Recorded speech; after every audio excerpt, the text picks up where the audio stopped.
Bien, continuamos en el problema 21. Tenemos la siguiente gráfica. Ahí está, triángulo ABC. Del ángulo B se ha trazado una línea. En este caso, bueno, podemos notar que lo ha partido en 45. Ahorita vamos a revisar qué tipo de línea es. Esta línea por acá está trasladado y a partir de ese término se ha trazado una altura donde se ha formado el ángulo X. Pues, ¿no? Nos pide ayer cuánto vale X. Bueno, acá, a ver, básicamente varias propiedades. Dentro de ella, bueno, podemos de repente utilizar el triángulo mayor, ¿sí? El triángulo total, que es el triángulo ABC. Ya está. Nos vamos a ubicar en nuestro triángulo ABC. Ahí está, ABC. Es un triángulo rectángulo, ya que acá tiene la medida de 90 grados. Sabemos que si es un triángulo rectángulo, si hay un ángulo de 90, este par, o sea, este ángulo que está a la izquierda que tengo, y este ángulo que está a la derecha que estoy señalando, deben sumar el valor de 90. ¿Ya está? Bueno, pero como ya tengo 60, claro, evidentemente, ¿cuánto tendría que ser este ángulo de derecha? Tendría que ser el valor de 30. ¿Listo? Ahora, bueno, de repente acá podemos hacer, bueno, varias cosas en realidad, pues, ¿no? Varias propiedades podemos utilizar. Pero vamos a preferir de repente la forma más rápida mediante el famoso boomerang. Recuerda que hay una propiedad llamada boomerang, ¿sí? Que es justamente en la figura que estamos resaltando, pintando. En esta figura que estamos pintando se da o tiene la forma del famoso boomerang, ¿ya está? En el cual, claro, tenemos que recordar que la suma de los tres ángulos o las tres puntas del boomerang me daba este ángulo externo. Pero claro, si te preguntarás cuánto vale ese ángulo externo, hay que notar que si es una línea y ya tengo 90 hacia un lado, efectivamente debe haber 90 hacia el otro extremo. Y justamente este va a ser mi ángulo externo, ¿ya está? Y poder decir 45 más 30 más X debe darme el valor de 90 según la propiedad del boomerang. Bueno, acá lo planteamos. Diré que 45, las tres puntas, la suma de 45 más la suma del ángulo 30, más la suma de esta punta que toma el valor de X, ¿sí? El valor de X. La suma de los tres, ¿cuánto me tiene que dar? A ver, vamos a ver.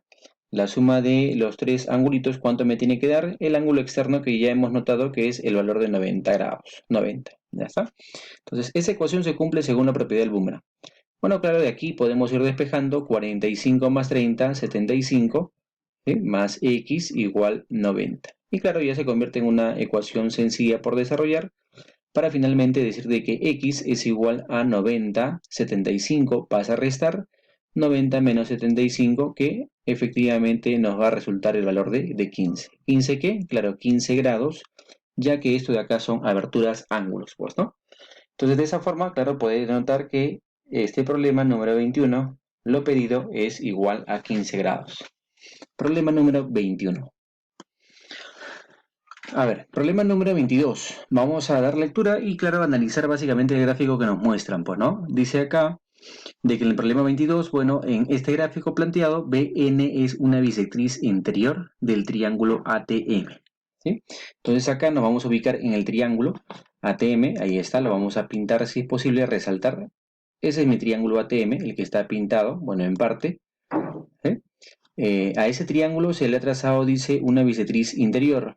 Ya está. La bisectriz exterior, perdón, exterior, bisectriz exterior, que es la línea MN. Ahí está. Entonces, MN es un trazo de una bisectriz exterior. ¿Qué significa? Que a todo mi ángulo M de la parte externa lo ha dividido en dos porciones iguales.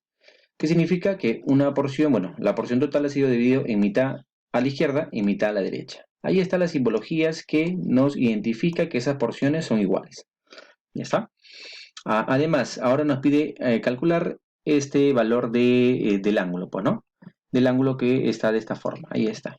Tenemos que ese ángulo está en esta porción que es justamente el ángulo N. ¿Cuánto vale ese ángulo N? A ver, y ahora sí, a todo esto, ¿qué podemos decir? Bueno, vamos a buscar alguna propiedad que nos ayude en general de triángulos. ¿Qué propiedad nos ayuda? No es una propiedad especial, pero sí es parte de las propiedades fundamentales del triángulo. Por ejemplo, acá podemos decir de que en el triángulo ATM, en el que está pintado de color azul, podemos notar de que tengo dos ángulos internos, que son A y T.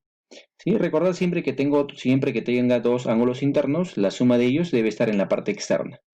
Como ya tengo 100 y 30, 100 más 30, 100 más 30, la suma de ellos dos debe estar en la parte externa. O sea, todo este ángulo M en la parte externa tiene que haber 130. Pero claro, como se parte en mitad mitad, significa que la mitad de 130, que es 65, va hacia a un lado y la otra mitad hacia el otro lado, que es también el valor de 65. Ahí está, 130, mitad, mitad, 65, 65. Ahora también hay que notar que en esta se acaba de formar, bueno, otra propiedad de pronto, que también es la que hemos utilizado en la parte anterior, en el cual ahora me voy a fijar en el triángulo que estamos pintando, que es el triángulo AMN, ¿sí? AMN, el triángulo total, donde tengo dos internos que serían 30 y serían este valor, ¿sí? Este valor, lambda, llamemos lambda, 30 más lambda, y sabemos que la suma de dos internos me da el ángulo externo opuesto, que justamente acá toma el valor de 65. Ya está, la suma de dos internos te da el ángulo externo. Entonces podemos decir acá que 30 más este ángulo, lambda, ahí está, va a ser igual a ¿cuánto? Al valor de 65, ¿sí? Según las propiedades fundamentales del triángulo. Y claro, podemos despejar de que ese valor de lambda del ángulo será igual a 65 menos el 30 que pasa a restar, 65 menos 30, claro, efectivamente como el valor de 65. ¿Sí? Y habremos podido desarrollar el problema número 22. Claro, vamos a buscar la clave. Bueno, para esto subimos un poquito del problema. Y lambda, que es lo pedido, vamos a poder ya detallarlo como el valor de 65. ¿Sí? Marcamos la alternativa, que claro sería la alternativa la E. Ahí está. Encontramos dicho valor del ángulo lambda de este problema. A ver, vayamos al siguiente problema, problema número 23. Vamos a ver qué nos piden en este problema. A ver, tú también lo observas ahí, dice, tengo la siguiente figura, ahí está la figura planteada. Nos dan dos líneas notables que son bisectrices. Dice que AE es una bisectriz y CF también es una bisectriz. Recordad que las bisectrices son líneas que salen de un vértice y parten al ángulo en dos porciones iguales. Entonces, eso es lo primero que tenemos que denotar en este problema. Bueno, en este problema. A ver, tomamos un lapicero, ahí está, y decimos de que nos ha dicho de que AE es una bisectriz. Significa que esta línea que es AE ha tenido que particionarse en dos porciones. Uno hacia arriba, ahí está, pintado de amarillo, y la otra hacia abajo también pintada de amarillo, denotando que esas porciones medidas son iguales. Por ejemplo, si a uno le pongo alfa, el otro también tendría que ser el valor de alfa por ser bisectriz interior.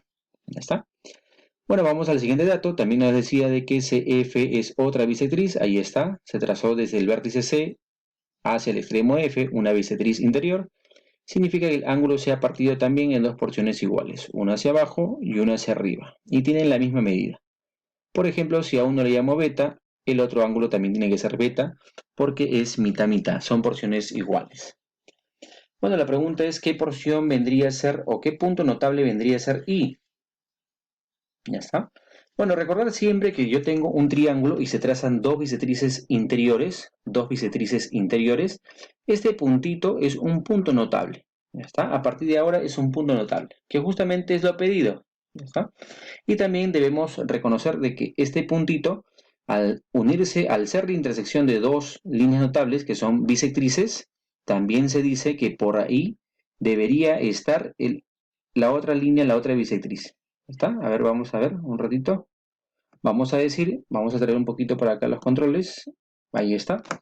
Y poder decir que si yo trazo la tercera bisectriz del tercer vértice, o sea, de aquí de B, voy a trazar una línea que va a ser bisectriz desde B hasta I. ¿Sí? Esa tercera línea, por ser bisectriz, también tiene que caer en el punto I. Es decir, el I es un punto bastante notable donde ahí van a caer las tres bisectrices. ¿Ya? Es decir, si acá tengo también otro angulito de repente a la izquierda, no sé, se me ocurre teta a este extremo y teta hacia este extremo, mitad mitad por ser bisectriz, significa que ese punto es un punto notable. ¿Cómo se le llama la intersección de las bisectrices dentro del triángulo? Bueno, se le llama el famoso incentro. No olvides de que esa línea o ese puntito es el famoso incentro. ¿Sí? En cualquier triángulo, siempre que sea la intersección de las bisectrices interiores en este caso, ¿no? Y claro, ya una vez que ya sabemos que es ese punto notable, o sea, lo pedido en la respuesta, ya iremos a la parte de las claves y claro, marcaremos aquella opción que nos muestre justamente lo que hemos hallado, que es el incentro. Entonces diremos de que acá mi respuesta vendría a ser la opción A, que es el famoso incentro. ¿Listo? Bueno, problema 23, problema siguiente, vamos a ver, problema número 24, estamos en el nivel 3. Problema 24, bueno, tenemos toda esta secuencia de gráficos, ¿no? De figuras. ¿Ya está? Bueno, para lo cual vamos a ver de qué forma lo podemos denotar. Ayer nos piden el valor de x. A ver, claro, tú lo observas de repente, dirás, profesor, sí, me voy a marear con tanto observarlo, pero hay que buscar una propiedad acorde a este problema 24. ¿Ya? Y para ello, claro, te voy a traer a un costado la propiedad a utilizar. ¿Sí? Vemos varias bisectrices, bueno, varias líneas que han partido el ángulo alfa, alfa, alfa, alfa, y acá también beta, beta, en 4 particiones, pues, ¿no? Pero eso se resuelve rápidamente con una propiedad que vimos al inicio. Vamos a verlo acá, es esta propiedad. Esta propiedad, a ver, vamos a acomodarla en primer lugar para darle uso. Podemos decir de que esta propiedad, ahí dice, en la parte teórica, a ver, lo acomodamos a un costado y decimos lo siguiente. Pues no, la propiedad marca lo siguiente. Dice que siempre que yo tenga un triángulo, trazo una bisectriz interior, teta, teta, y una bisectriz exterior, alfa, alfa. El ángulo que forma una bisectriz interior y una bisectriz exterior, este ángulo que lo ha llamado X, es igual, ¿te acuerdas? A la mitad de su vecino, a la mitad de beta. ¿Sí? O sea, X acá, ¿a qué es igual? Es igual a la mitad de beta, a la mitad de su vecino quien está al costado, pues, ¿no? X es igual a beta entre 2. Ya está, esa propiedad vamos a utilizar acá, pero claro, vemos varias líneas que se particionan. Vamos a ubicarnos simplemente en las bisectrices, ¿ya? Bueno, para eso nos apoyamos acá de nuestra línea. Vamos a trazar líneas para que sepas dónde ubicarte. Mi triángulo va a ser el triángulo principal de referencia. A ver, vamos a denotar de repente que sea mi triángulo, en este caso ABC. Este es el vértice A, ahí está. Esto de acá que sea el vértice B, ¿sí? Y el vértice C. Ubícate en el triángulo ABC, obsérvalo bien, y vamos a trazar ahora bisectrices. Pero claro, como todo vale 4 alfa, mi bisectriz debe particionar en 2 alfa, 2 alfa. Entonces necesito que te ubiques en la línea que estoy trazando. Esa es una línea bisectriz, porque parte 2 alfa hacia arriba y 2 alfa hacia abajo. ¿Sí? Ahora, el ángulo C en la parte externa tiene 4 veces beta, pero yo quiero que ubicarme en la bisectriz. Significa que me voy a ubicar en justamente el segmento rojo que estoy trazando, para notar que esta línea es bisectriz del externo. ¿Por qué? Porque ha dividido en 2 beta, 2 beta. ¿Ya está? ¿Por qué he ubicado bisectrices interiores y exterior? Porque quiero utilizar esta propiedad. Bisectriz interior y exterior, el ángulo que forma es la mitad de su vecino. ¿Ya está? Entonces, a partir de eso, que ya nos hemos percatado de los trazos de la bisectriz que está de color rojo, entonces poder decir de que este ángulo que se forma, ¿sí? Este ángulo que se forma en esta porción acá, que estamos pintando, según la propiedad debe ser la mitad del que está al costado. ¿Ya? O sea, este ángulo de acá tiene que ser la mitad del quien está al costado. ¿Y cuánto vale el costado? Toma el valor de 40. Entonces, él tiene que ser la mitad. ¿Cuánto vale la mitad de 40? Claro, efectivamente el valor de 20. Ahí está. Entonces, habré conseguido ese angulito bastante importante. Ahora, ¿por qué es importante? Porque ahora me voy a ubicar en ese triángulo, que voy a llamarlo el triángulo ACD. Este vértice va a ser el vértice D. ¿Ya está? Y tú dirás, ¿para qué? Bueno, para ahora ese sea mi triángulo principal, el triángulo color rojo. Y ahora voy a trazar bisectrices en ese triángulo. ¿Sí? Que claro, lo voy a cambiar de color. Ahora mi bisectriz del ángulo A, que es vale 2 alfa, mi bisectriz va a ser aquella línea que parte en alfa alfa. Ahí está, justamente la línea azul. Alfa alfa, bisectriz. Y la bisectriz del externo del ángulo C, que vale 2 beta, ¿sí? Va a ser justamente esta línea, que lo estoy poniendo para que lo identifique, ¿no? Te des cuenta qué líneas tienes que observar. Del triángulo rojo, las líneas de color azul son bisectriz interior y exterior, que justamente es lo que pide la propiedad. Bisectriz interior y exterior, el ángulo que forman las bisectrices es la mitad del quien está a su costado. Claro, tú ya te percataste de que el ángulo que forman las bisectrices, a ver, traemos un lapicero por acá, el ángulo que forman las bisectrices, que en este caso vale X, dice que es la mitad de su vecino, quien está al costado. ¿Quién está al costado? El valor de 20. Entonces, ¿qué significa? De que X tiene que ser la mitad de 20 según la propiedad. 20 entre 2. Claro, ¿y cuánto vale la mitad de 20? Efectivamente, el valor de 10. Y de esa forma ya habré podido conseguir cuánto vale X observando bisectrices. Y claro, obviamente ubicándonos en figuras bastante estratégicas para poder ubicar el ángulo X en este problema. Y claro, la respuesta ¿cuánto vale acá? La alternativa, la E, la respuesta vendría a ser la clave E. X es igual a 10.